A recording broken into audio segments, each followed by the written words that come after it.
Hey all, Ron here from Military Images Magazine with a new episode of Life on the Civil War Research Trail. You know, if you're on the hunt for information about the service of a Civil War soldier, one of the best starting points on the research trail is the group of documents housed in the National Archives known as the Compiled Military Service Records, or CMSR. This is a massive collection of files, millions and millions of documents. They're available online by subscription on Fold 3, which is owned by Ancestry, or on microfilm at the National Archives in Washington, D.C. You might also be able to access them through your local library or another institution. So, what exactly is a CMSR? In a nutshell, a CMSR is a compact, sometimes amazingly detailed, curated look at a soldier's experience through his surviving military paper trail. Another way to think about the CMSR is the War Department's all in one file on a soldier's service in a particular regiment in the Union or Confederate armies. It is important to understand that a soldier gets one CMSR for each regiment in which he served. So, if the soldier transferred or mustered out and re-enlisted in another unit, there may be more than one packet to check. Now, what exactly is inside a CMSR? Let's start at the top. What is it sitting in? It's a slightly larger than letter-sized envelope, like the one pictured here. Folks in the research business call it a jacket. You can see numbers on the cards and on the front of the jacket. These are internal tracking numbers that the War Department used while assembling the file. Inside the jacket are a bunch of cards. Here's an example of what they look like on Fold 3. Most of them come from muster rolls, and they tell you whether the soldier was present or absent during a specific time period, usually a month, sometimes 3 months. Other cards can give you his enlistment and discharge dates, his bounty payments, wounds, hospital stays, sometimes his place of birth. If he was born overseas, the record usually only lists the country. There's also something inside that big jacket called a personal papers jacket, which may or may not be present.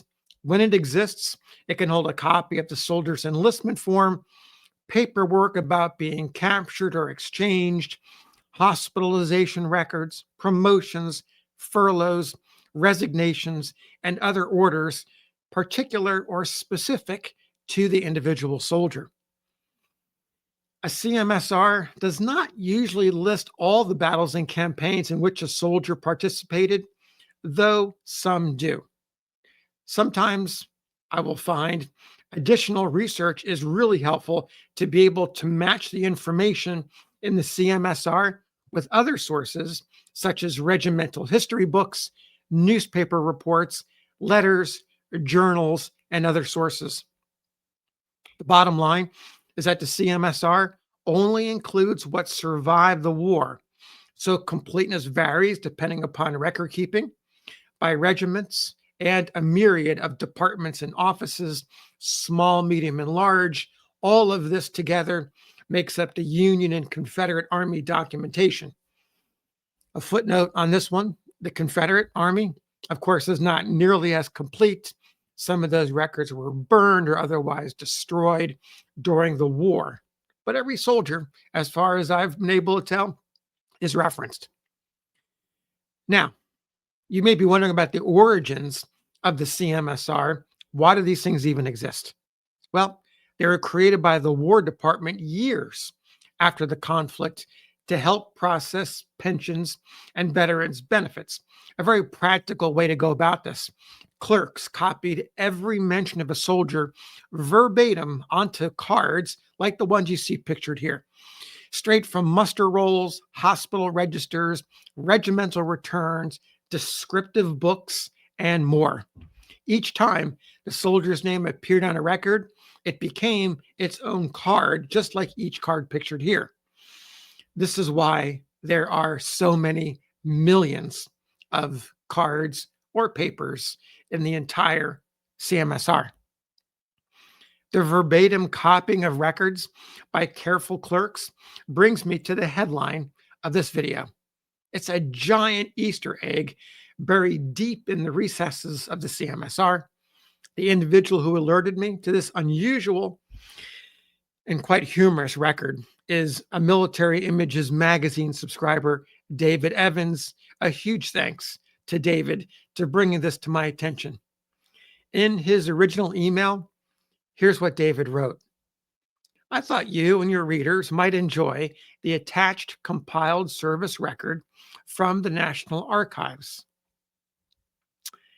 Now, he goes on to say, the internet tells us the tallest Civil War soldiers were two Confederates. And they're pictured here. Private Henry Clay Thruston, can see him on the left. His life dates 1833 to 1909 of the 4th Missouri Cavalry, and Captain Martin Van Buren Bates, he's on the right, of the 5th Kentucky Infantry. Each of them reportedly stood about 7.5 feet tall. I want to pause for a moment. I want to pause David's email to show you the CMSR cards from the files for each man. So let's begin with Thruston. He has a 5-card file. I'm showing one of them here. By the way, if you look closely, you'll see his name is misspelled Thurston. That's not uncommon in the Civil War records. The card that represents him is his muster roll from September 24th to October 31st, 1862, just about a month. And there is no mention on this card or any other cards in his file that mention his height. Now, let's go to Martin Van Buren Bates, named for a president.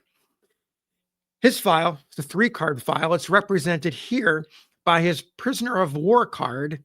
And you'll see, if you look closely, he's listed as 6 feet 10 inches tall, about a foot shorter than the 7 foot 9 inches that earned him the nickname, the Kentucky Giant.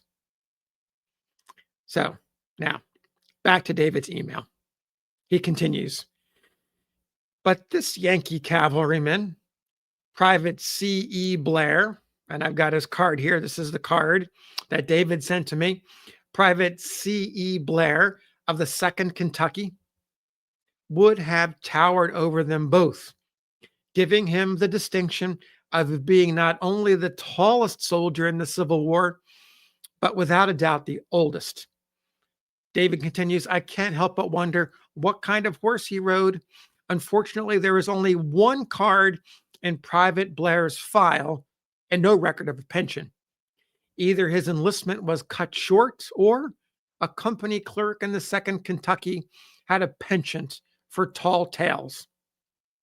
I'm about to show you the full card, and I think you'll agree with David and perhaps have a chuckle with me that someone had a penchant for tall tales. Take a look at this single card. This is the full card, which provides basic information. This is the card from his descriptive book, which provided basic information for each soldier. Look closely. Age, 101 years. Height, 10 feet 6 inches. Complexion, dark. Eyes, light. Hair, dark. Enlistment, 100 years before time. By whom? John the Baptist. Term of enlistment, life. And check out the asterisk as it appears in the book. That's a descriptive book. So the copyist, who is also named here, last name Harris, kudos to him for dutifully recording this Easter egg. And a big thanks to subscriber David Evans for bringing this Easter egg to us. Now, we know that the copyist Harris made this verbatim transcription, but who recorded it? Who entered the name C.E. Blair and these fantastical statistics in the descriptive list, the original descriptive list? Well, we don't know. We don't know yet. I'd love to find out.